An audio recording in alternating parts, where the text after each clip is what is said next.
Hélène Frade pour la revue de presse internationale. Hélène, chose promise, chose due. On commence avec cette rencontre hier entre le pape François justement et Vladimir Poutine. Détail de cette rencontre relevé, Vincent, par Slate. Vladimir Poutine est arrivé au rendez-vous avec 1 heure de retard, ou presque.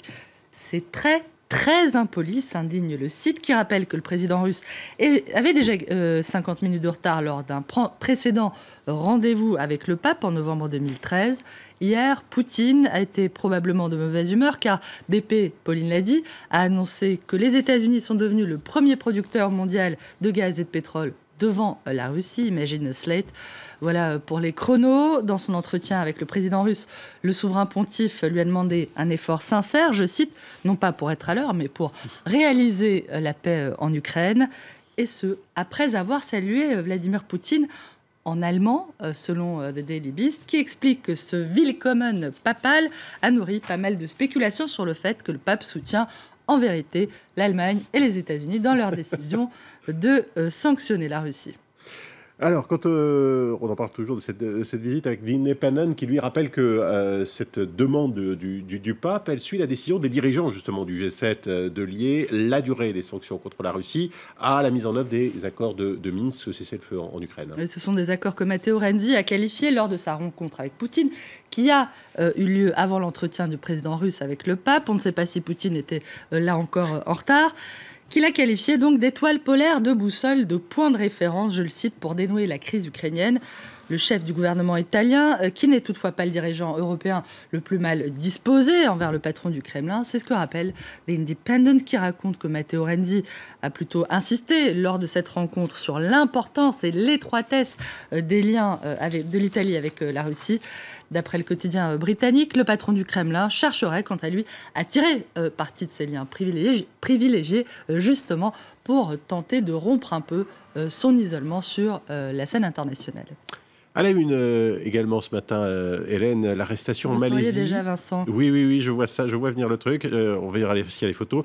L'arrestation en Malaisie donc de 4 touristes canadiens, britanniques, néerlandais pour avoir posé nus devant le mont Kinabalu. C'est un mont sacré pour une tribu locale. Les stripteaseurs du mont Kinabalu ont les honneurs ce matin de la une du journal local, The Star, avec ce titre « Oui, on était nus ». Alors, de quoi s'agit-il exactement, me demanderez-vous?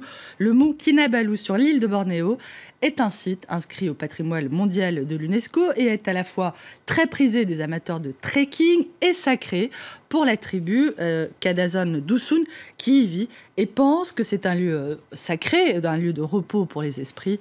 Les premiers se sont amusés à se prendre en photo tout nus le 30 mai dernier au sommet de la montagne, la plus haute montagne de Malaisie s'il vous plaît, qui culmine à 4095 mètres. D'après les Kadazan Dusun, c'est ce comportement qui aurait déclenché une semaine plus tard, le 6 juin, un séisme de magnitude 6 qui a fait au moins 16 morts.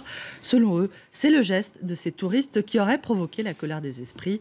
S'immortaliser tout nu devant un lieu historique serait devenu un sport à la mode et il semblerait aussi que ce soit un sport assez risqué. En tout cas, c'était très survendu, on ne les a même pas vus. Allez, on termine cette revue de presse, Hélène, avec la démission du prix Nobel de médecine Tim Hunt, après des propos pour le moins polémiques. Vous êtes troublé. D'après The Guardian, Tim Hunt a été effectivement contraint de quitter son poste de professeur d'université à Londres après avoir déclaré en début de semaine, lors de la conférence mondiale des journalistes scientifiques, qu'il valait mieux, Vincent, que les hommes et les femmes travaillent dans des laboratoires séparés pour éviter, je le cite, que ces dernières, les femmes, tombent amoureuses de leurs collègues et pleurent quand on les critique. Vous m'avez bien entendu. Tim Hunt, qui n'est évidemment pas le premier scientifique de premier plan, ni le premier Nobel, a proféré une énormité, rappelle le site Slate, qui livre une petite liste, non exhaustive bien évidemment, des déclarations farfelues de quelques-uns d'entre eux. Déclarations dont je vous épargne la lecture, ça donnerait presque envie d'aller se recoucher. Ce serait dommage. En tout cas, si vraiment vous incitez, vous pouvez aller les voir dans Slate ce matin. Merci Hélène Frade, merci pour cette revue de presse internationale.